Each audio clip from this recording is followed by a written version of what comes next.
on the autism spectrum.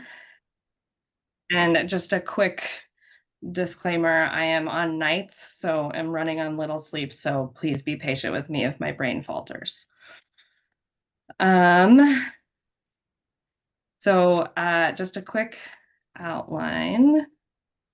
Um, gonna chat a little bit about learning objectives, the history of autism spectrum disorder and the terminology surrounding it, language around autism spectrum disorder, and then clinical stuff, epidemiology, pathophys, clinical presentation of autism, the DSM-5 diagnostic criteria, outcomes and comorbidities, and then how us as family medicine docs can support our autistic patients. These are learning objectives, be able to assess the needs specific to adult populations on the autism spectrum, familiar with diagnostic criteria for autism in adults, identify comorbidities and higher prevalence that are at higher prevalence in adults on the autism spectrum, and then finally understand the role of family medicine in caring for these folks.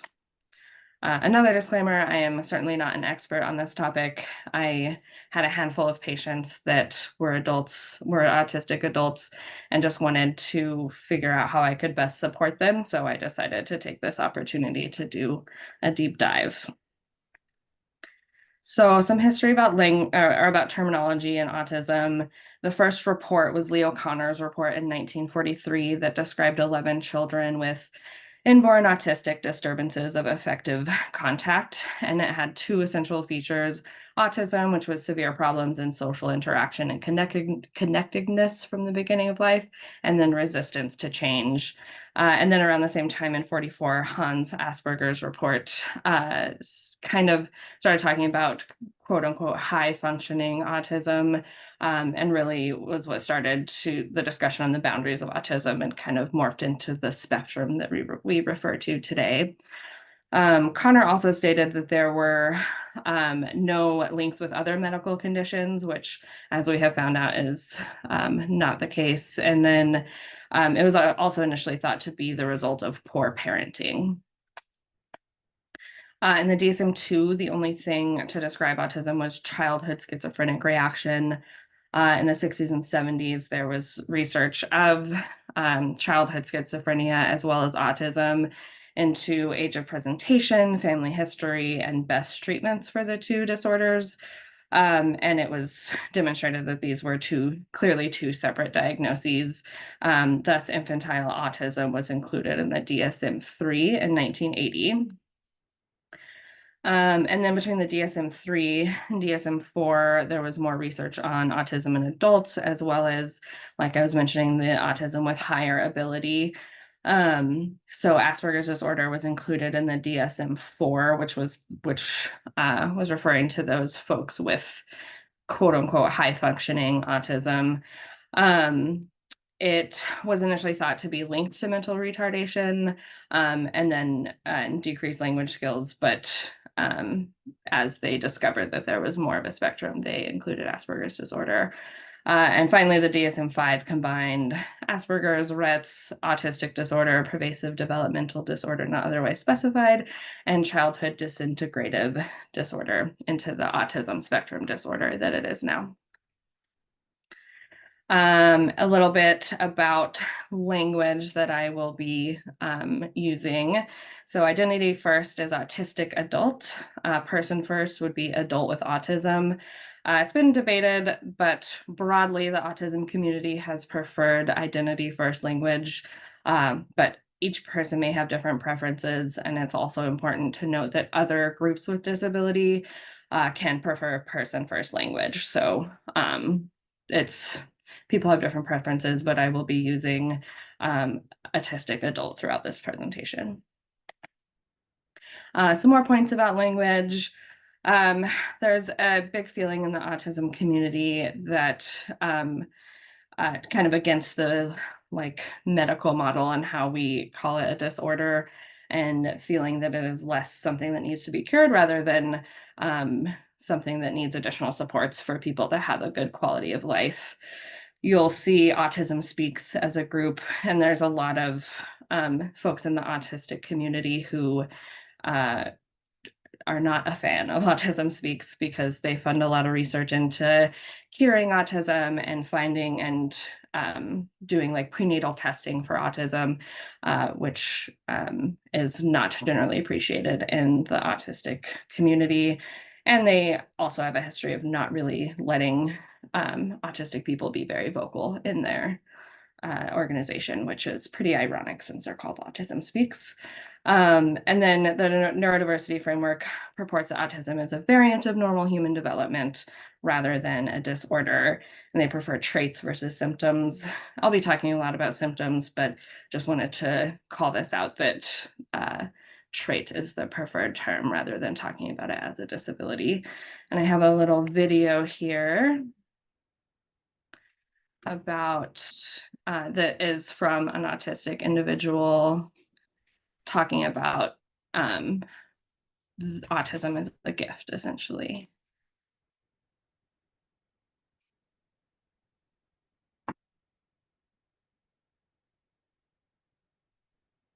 At the same time, we were at the start of the coronavirus pandemic and we were forced to move everything online.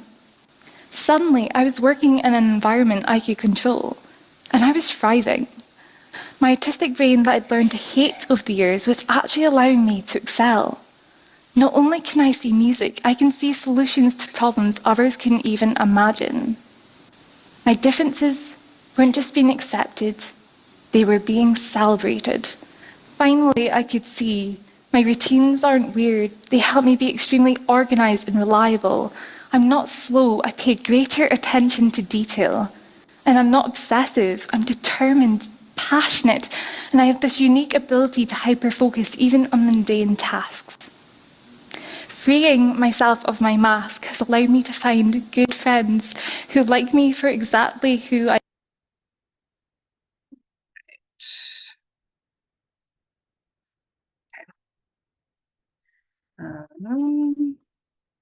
And then just a bit about osteopathic tenets, essentially just a statement that we treat people with as one unit of body, mind, and spirit, and that everything is related, and the body is capable of self-regulation, and structure and function are reciprocally interrelated. So a bit about the state of current research. There's not a whole lot of research on autism in adults. Most research is geared towards children. There might be some about the transition from childhood to adulthood, but very little is spent on kind of quality of life in older folks.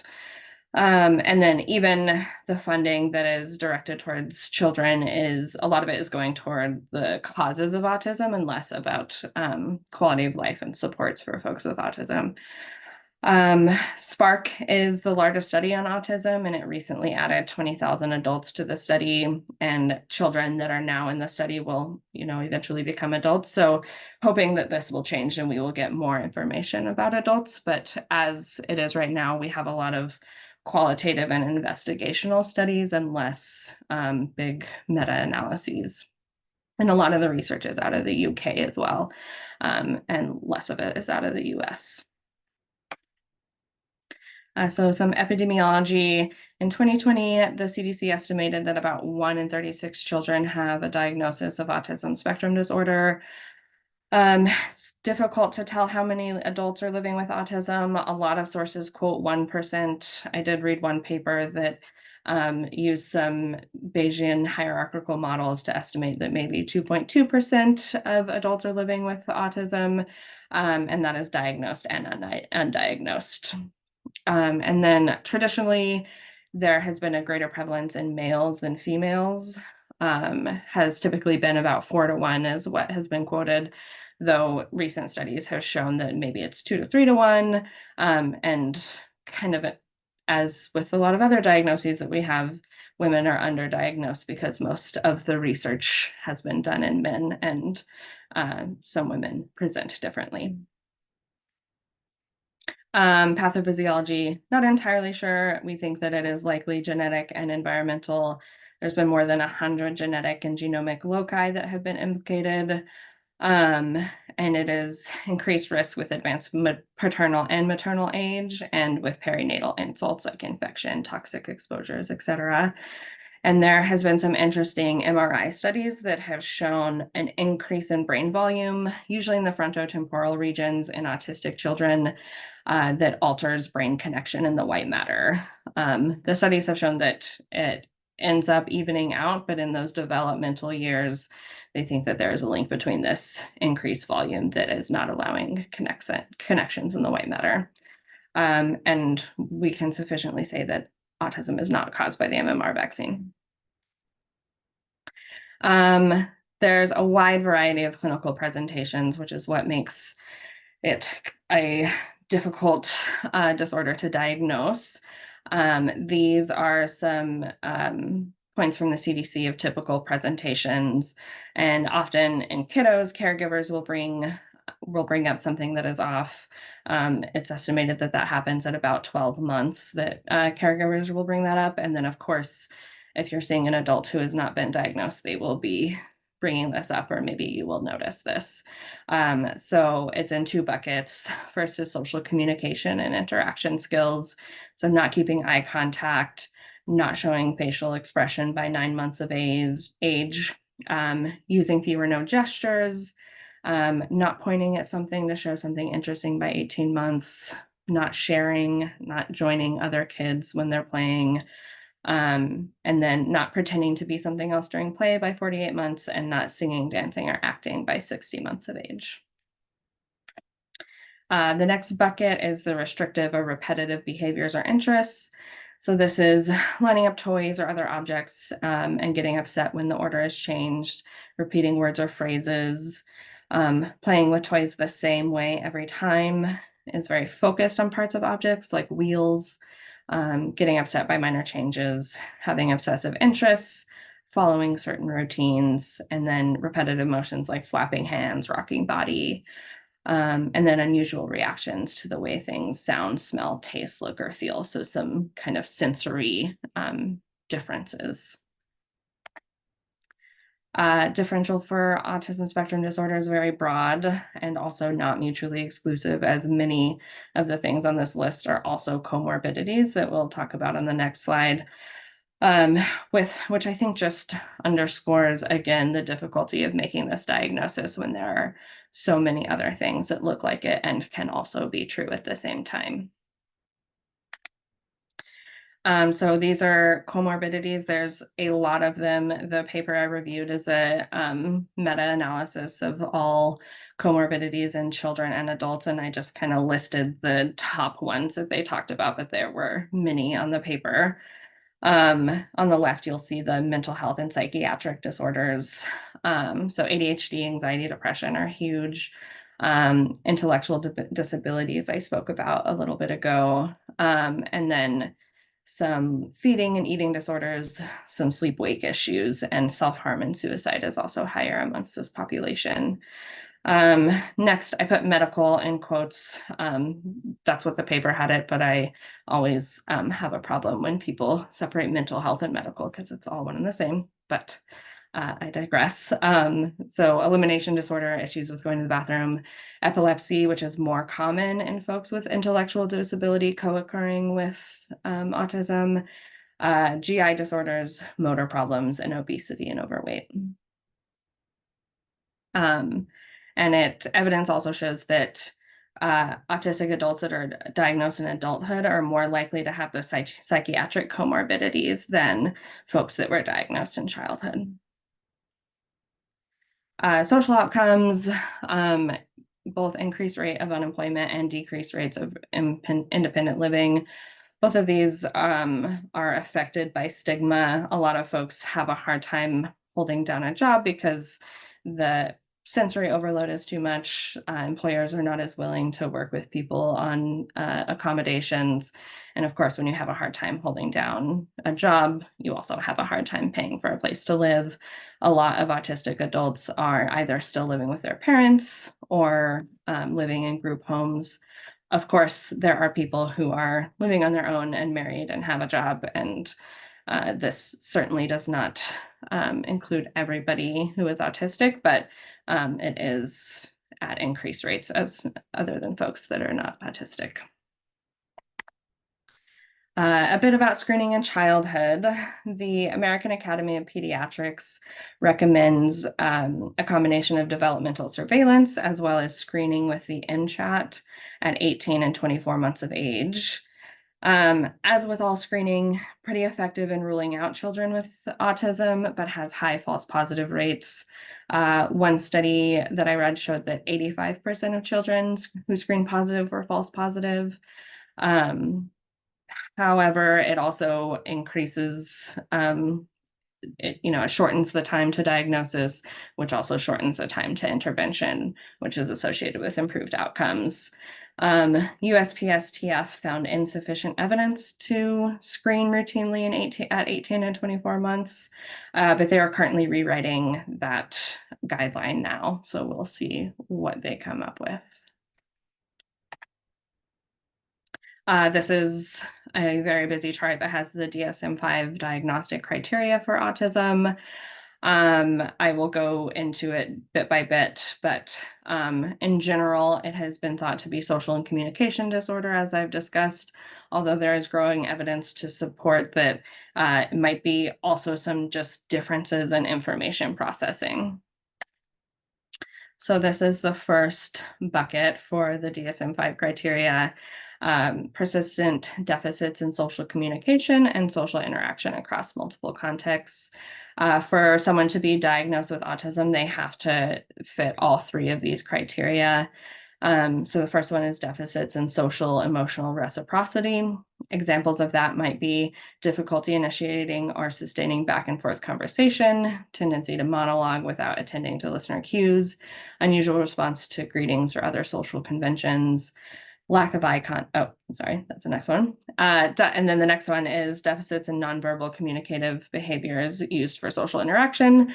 That can look like lack of eye contact, difficulty understanding nonverbal communication, unusual tone of voice, or body language. And then finally, deficits in developing, maintaining, and understanding relationships. That can look like challenges adapting behavior to match different social settings, such as when interacting with family, friends, authority figures, or strangers, or difficulty developing or sustaining friendships, and then sometimes greater need for than usual for alone time. And again, someone has to meet all three of these deficits in order to qualify for a diagnosis of autism. Next bucket is this restrictive and repetitive patterns of behaviors, interests, or activities. Diagnosis requires at least two of these four. So first we have stereotyped or repetitive motor movements, use of objects or speech. So repetitive movements or stimming, as it's called, like rocking or flapping, arranging objects in a very precise manner, continuously repeating sounds, words, or phrases. Next is insistence on sameness, inflexible adherence to routines, or ritualized patterns of verbal or nonverbal behavior. This can look like greater than expected degree of distress with changes in routine expectations, difficulty transitioning between activities, needing to do the same thing in the same way each time. Next is highly restricted, fixated interests that are abnormal in intensity or focus. So this is very intense special interests while also having difficulty attending to topics outside of these areas of special interest. And finally, hyper or hyporeactivity to sensory input or unusual interest in sensory aspects of the environment. Being hyper or hyposensitive to sounds, lights, smells, textures, kind of that sensory component that we've chatted about. And then kind of tendency to become confused or overwhelmed by sensory stimuli, having a hard time separating different types of sensations. And again, somebody needs two of these to meet criteria for diagnosis. Finally, symptoms must be present in the early developmental period, but sometimes they may not fully manifest until social demands exceed limited capacities, or they may be masked by learned strategies. And we'll talk a bit more about masking here in a minute. So this is really important when we talk about adults who have not been diagnosed yet with autism, that even even though they may have like been masking and able to maintain, they still might have had some of these characteristics. And the next symptoms cause clinically significant impairment in social, occupational, or other important areas of current functioning. Characteristics lead to difficulty obtaining or sustaining employment, basic or instrumental activities of daily living, maintaining social life, or integrating with community. Sometimes there might be a mismatch between educational attainment and occupational history. And then these disturbances are not better explained by intellectual disability or global developmental delay, though intellectual disability and autism co-occur. To make those two diagnoses, they have to have intense social communication disabilities that are below expected for general developmental level. So some barriers to diagnosis. This is specifically for adults, but I would say there's also significant barriers for kiddos for diagnosis. Finding an autism specialist is difficult no matter what age you are, but especially difficult for adults. There are often wait lists that can be years long, and many places don't accept adults or don't evaluate adults. There's a fear of not being believed, and then cost of assessment. Insurance will sometimes not pay for these assessments, and sometimes the diagnosticians don't accept insurance in general. So some benefits to diagnosis: you can acquire legal rights to accommodations, a better understanding of self, confirmation of experiences, helping to identify coping strategies, and then access to social benefits and services. I think with a lot of things, humans like to have a name to things before they can work to solve it. So I think that can be helpful for a lot of folks, just to have a name and a kind of guideline on how to address this. And of course, there are risks to diagnosis. Might be a distressing process. As I mentioned, it can be very long, drawn out, expensive. Interpretation of diagnostic criteria varies by provider. If a parent is diagnosed with autism, it could impact child custody cases. And of course, stigma from friends and family. Just getting the diagnosis does not mean that folks will accept the autistic individual, and it might even cause some more stigma. So diagnosis in adulthood. I was really hoping that I would be able to tell you that this was a space that family medicine could fill. When I first had my first adult that wanted to be diagnosed with autism, I was just like, and I called everywhere in the Valley to find somebody that would take an adult and also take Medicaid. And there's not a lot out there. And I just thought, why can't we do this? Seems simple enough. Family med docs are amazing, and they do so many various things. But turns out it is very time intensive. It takes a long time. It takes a lot of training, and it is pretty difficult to discern autism versus all of those other comorbidities that I mentioned that are also on the differential. But I think a point where we can be helpful is screening. So there are the MCHAT is screening for kiddos, but then there are also adult screening instruments. These two that I have listed on the top, the Autism Spectrum Quotient and the Retivo Autism Asperger Diagnostic Scale, or the RADS, are kind of the best, the most valid of these ones that I have listed. The top one, the Autism Spectrum Quotient, it's 50 items scored on a Likert scale. Takes 10 minutes. Folks can do this on their own. It has pretty good predictive validity. It has a shorter version, which takes 2 to 5 minutes and also has good predictive validity. And then the RADS is a clinician. A clinician has to do the questionnaire, and it's 80 questions. It can take up to 30 minutes. It has a specificity of 100% and a sensitivity of 97%. But then there's a RADS 14 that is 14 questions and takes less than 5 minutes to complete. So a little bit better for time, and it has similar specificity and sensitivity. all of these screening instruments, like I have mentioned, have a difficult time discerning between other psychiatric disorders and autism, which is why they're screeners and not diagnostic tools. And then if they test positive on these screens, then it is time to refer the patient to a clinician with experience in diagnosing autism in adults. Of course, if the patient wants to pursue the diagnosis. So diagnostic tools, I'm not going to go into a lot of detail on these, but essentially, like I mentioned, they require special training. Each one of them takes about 1 to 2 hours to complete, and they're often not just used on their own, they're used in conjunction with each other. So this is a very time-intensive process that requires special training, and as family med docs, we just do not have the time to complete these diagnostic tools with these folks. But like I said, I think screening is an important step to getting them closer to this diagnosis, if that is in fact what they want. There are severity levels for autism spectrum disorder. I am not going to go into the weeds on each one of these, but essentially they are just based on the level of support that is required, level 3 being the highest level of support required, and level 1 being the lowest level of support. So transition to adulthood, and a lot of autistic people, their autistic traits will fade over time. Their social skills will improve. Their adaptive functioning and independent skills will improve. Again, though, research is pretty spotty for adults with autism. Most longitudinal studies were done in people diagnosed in childhood, and less is known about people with the more subtle traits that would be diagnosed in adulthood.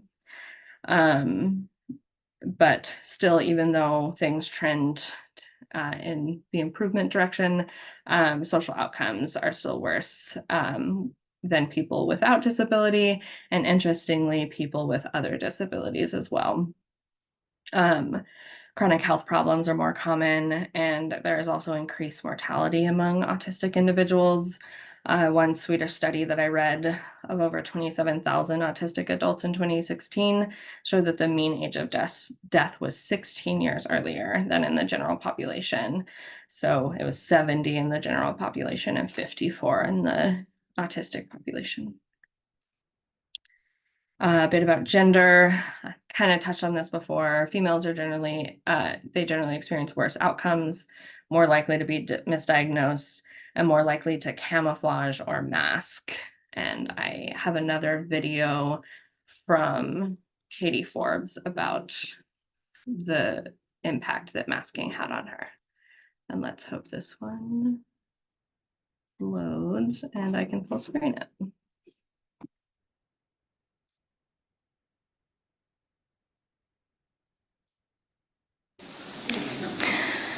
Anyway, I learned a library of phrases and I never complained if my senses became overloaded. I started fooling people into believing I was just like everybody else. I left school and I got a job. I worked hard, determined to prove people wrong and show them I was capable of success. And I even got a promotion or two. But keeping up this persona and pushing down my sensory discomfort every day was exhausting.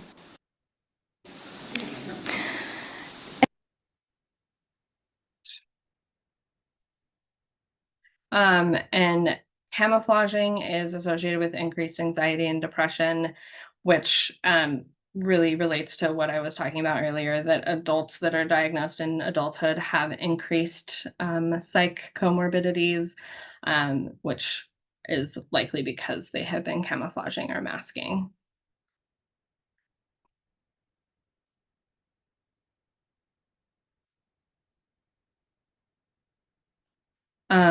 So again, race, not a whole lot of data about autism in adults, not a whole lot of data about race and autism, but it is kind of what you'd expect. There's later diagnosis among Black children.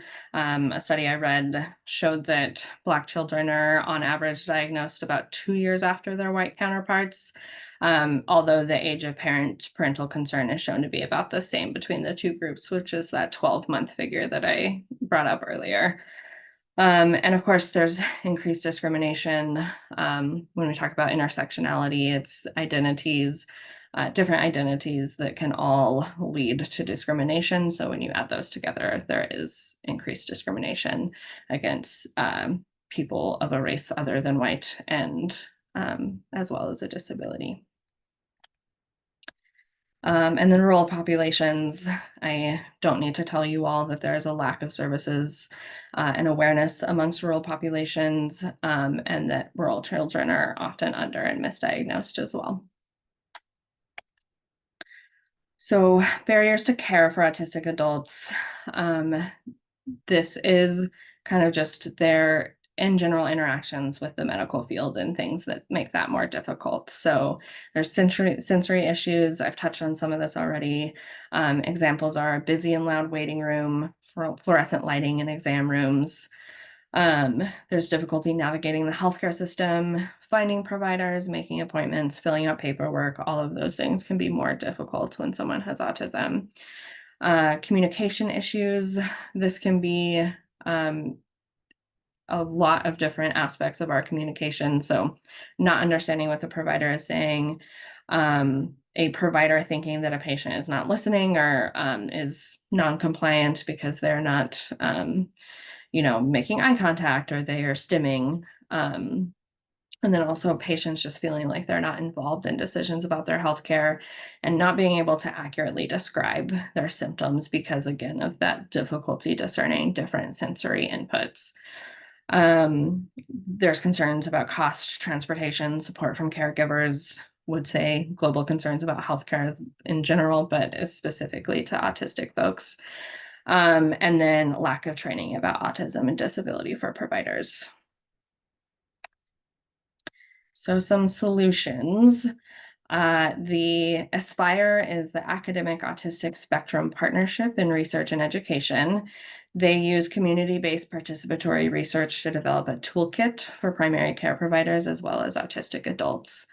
And they have this questionnaire, the Autism Healthcare Accommodations Tool, that patients can go online and take, and then it prints out or creates a report that they can then bring in to their provider that says specifically what that individual patient needs to have an effective relationship and communication with a provider. And I'm just going to pull up an example really quick just so that you kind of see what that looks like.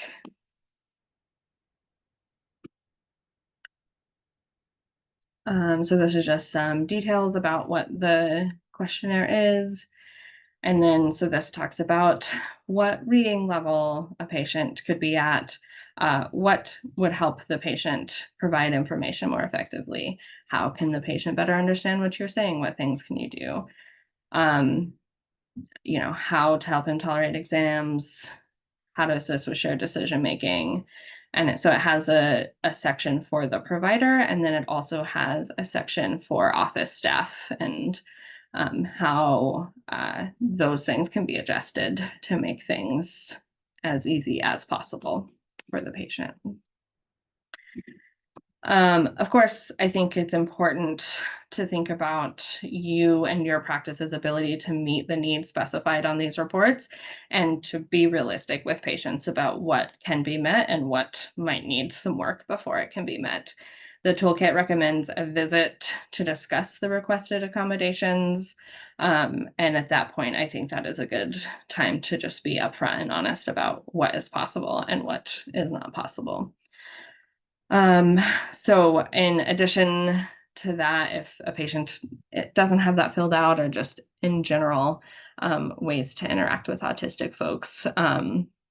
So language and communication, identifying a patient's preferred mode of communication. Sometimes that's through writing, sometimes it's through a word board, but figuring that out so that you can have effective communication with the patient. A lot of times autistic folks will take things pretty literally, so we'll try to avoid using figurative expressions and use close-ended questions, which goes against everything I was taught in medical school about asking open-ended questions. But a lot of times those open-ended questions can be quite overwhelming for an autistic individual. And then giving examples of things that people may experience so that they can tell you which of those best fits their experience. And again, being aware that patients may avoid eye contact or do stimming, but that does not mean that they're not listening. Longer appointments, which I know is tough to do this, but these patients can sometimes require longer time to process the questions that are coming at them. Some suggestions were to meet with a patient and then go see another patient and come back and give that patient time to process what has been asked and be able to answer questions. Another suggestion along those lines is just having more frequent appointments. So sometimes autistic folks will go home and it will have taken them that long to process a question and realize what their answer is.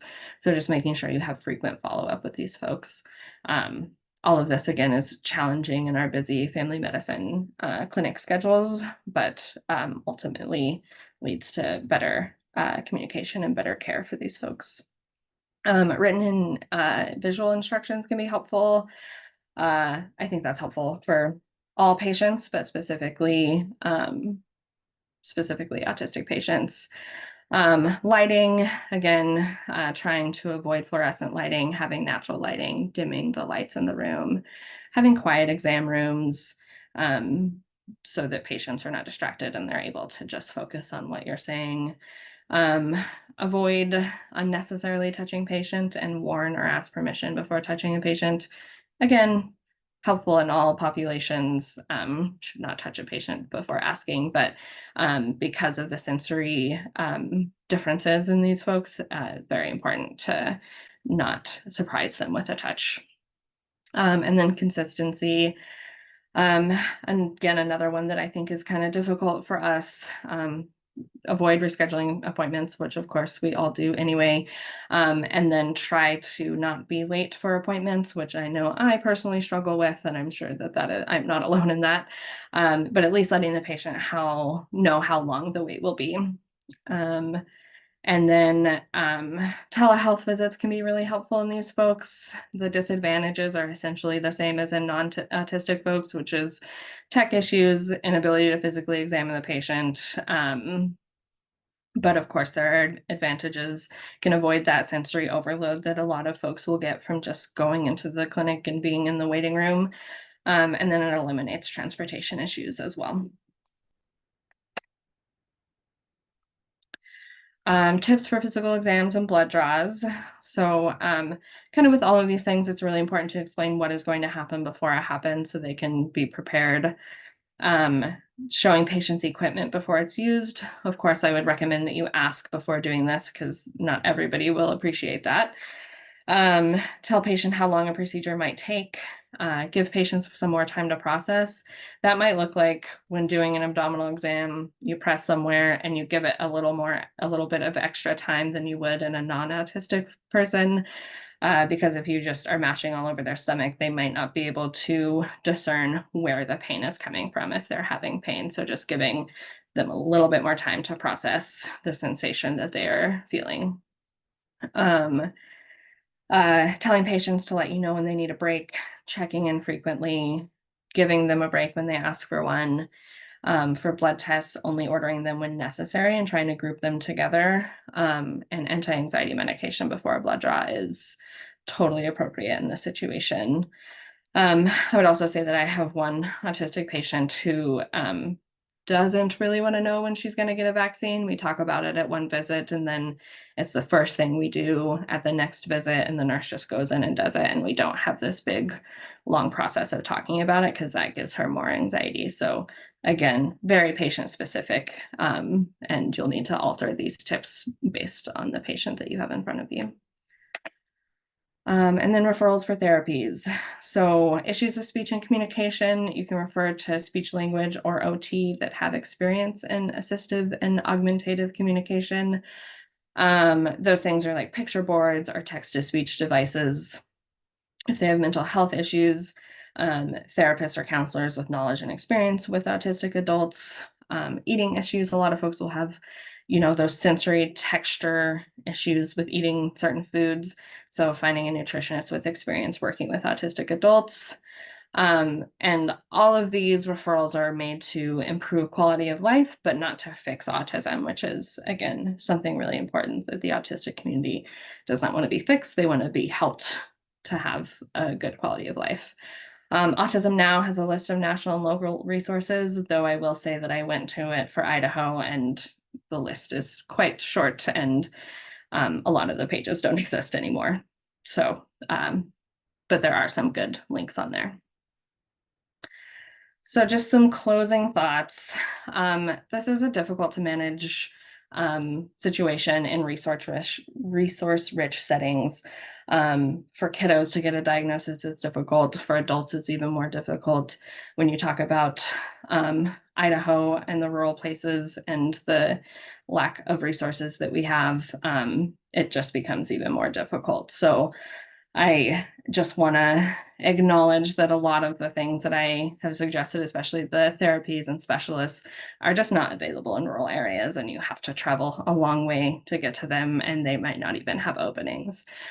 But I think it's really important that even if we cannot get them those services, that we work to build a good relationship with them, avoid traumatizing or oftentimes re-traumatizing them, even if we can't get them all of the special things that they might need to support a better quality of life.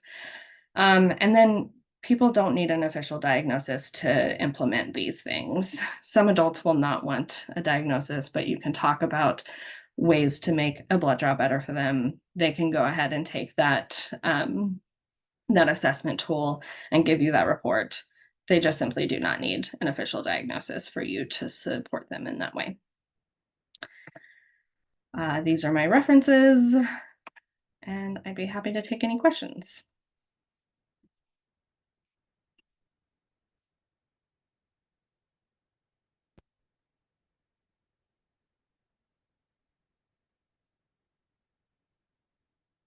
Thank you, Dr. Myers. Please feel free to unmute yourself to ask a question or provide questions for Dr. Myers in the chat. Hi, Dr. Myers. Suzanne Allen here. So thank you, number one, for putting this together. So I had a patient who is not my patient, but seen normally at Raymond Street Clinic, who came in and brought in multiple pages of information from a website. And I'm sorry, I did not write down the website, but she basically said, oh, I've talked to a lot of people, mostly my friends. They all think I'm autistic. So I went to this website and I printed off all these pieces of paper and I, went through, and based off of this, I think I'm autistic. Can you please treat me for autism? So a little bit like to your point of like, it's a lot of specialty care. I didn't really know what to do at that point, realizing that she had clearly gone through and found something similar to all the different questionnaires we could do as a screening tool. I just didn't know them. So I don't know how common that is. That was the first patient I had who brought something into me. This was probably 2 months ago, maybe.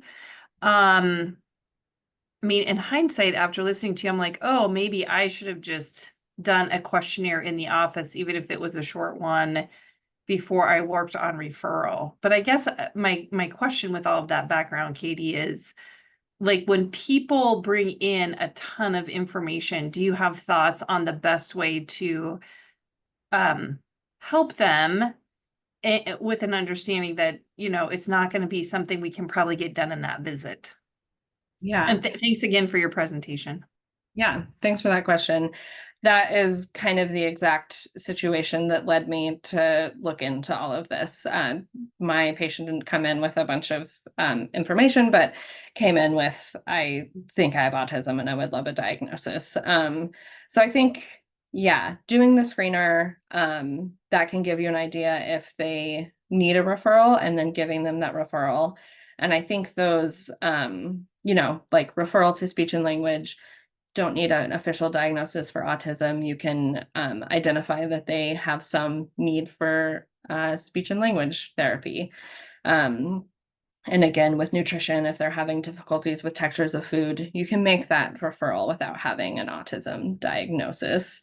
And then I think and then I would refer her to that, to the Aspire toolkit and have her fill out that form, bring that into visits. And while things are getting cooking on the diagnosis, then we can still support her while it takes her probably over a year to get that diagnosis. That's what I would say. I hope that's helpful. We have in here from Dr. Mudge, excellent talk on important subject, and then a question. Thanks for a great presentation. Do the guidelines for screening for chronic diseases like diabetes change with ASD? Sorry if I missed this in your presentation. I know you mentioned diabetes as a comorbidity. Yeah, that's a great question. No, those guidelines do not change. It's still just age appropriate screening.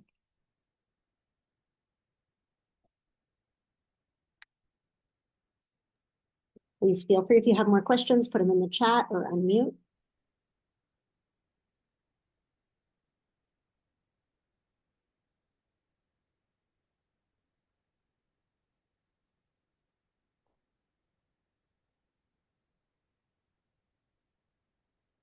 And while we wait and see if there's a final question, just to let you all know, I'm not sure exactly what happened. Some of you were able to fill out the Google form to get the CME with no problem, but then the link quit working.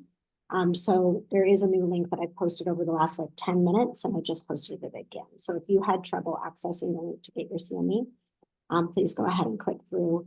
You can also email me. I'll put that in the chat as well if you have problems with that link. We have comments from Dr. Colson saying, great job, Katie, great topic. Final call for questions. Katie, I have a question. This is Winslow, and I had a question for you. This is based anecdotally on my own clinical experience in working with autistic adults in psychotherapy. And what anecdotally I learned from two of those patients was that they both identified as polyamorous, and that being a part of the polyamorous community worked really well for them, because I learned through them in the polyamorous community that a lot of those intimate interactions that you have with partners are very well defined. So there's very kind of clear rules of engagement and interaction, and when you do and when you don't. And for them, that made them feel very safe. And they told me that there was, in their experience, a significant overlap in the polyamorous community and in their community of people that they knew who were adults with autism, or autistic adults. And so I was curious from your clinical experience, or if you came across this in the literature, if how you've approached talking about sexual health or preventative health, and staying safe and managing that, and if that was different in working with adults or autistic adults, or if it's the same as it would be working with any adult. Yeah, super interesting. Thanks for that question. I didn't come across anything in the literature, not that there isn't anything, but that didn't pop up. I would say in general, pretty similar way to address it as you would with a non-autistic adult, but maybe with more close-ended questions than open-ended questions. All of my patients, regardless of gender, ability, etc., I ask what kind of people they have sex with, men, women, or both, and then just practices and if it's monogamous. So I think it would be similar questions for them. And kind of on a similar topic, I have found anecdotally that there seems to be a lot of overlap between gender diverse communities and autism, and I did find a little bit in the literature about that. but not enough that I felt like it was strong enough to put in the presentation. And also I am interested in gender diverse folks and not autistic folks. So I think that might be where I see an overlap, but that was just an interesting tidbit that I have noticed.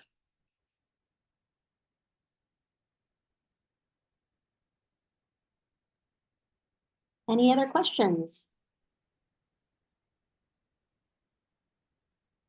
Thank you, Dr. Myers, so much for your presentation. As I showed before, from the resources page of the IAFP website, there is a link to our CME library. We'll get this up in the next month. For those of you who filled out the CME form or email me to let me know you'd like CME for today, you'll get your certificate in the next month or so. Another comment, awesome, thanks, fantastic talk. Thanks, Katie, amazing. I love it. Your brain was totally working, Katie, even though you're on. So that's what's always so impressive about all of you. And our next Grand Rounds is on Monday, August 12th with the Eastern Idaho Regional Medical Center, and I'll be sending around the topic soon. Dr. Myers, any final thoughts? Nope. Thanks so much, everybody. Thank you again. Everybody have a great day.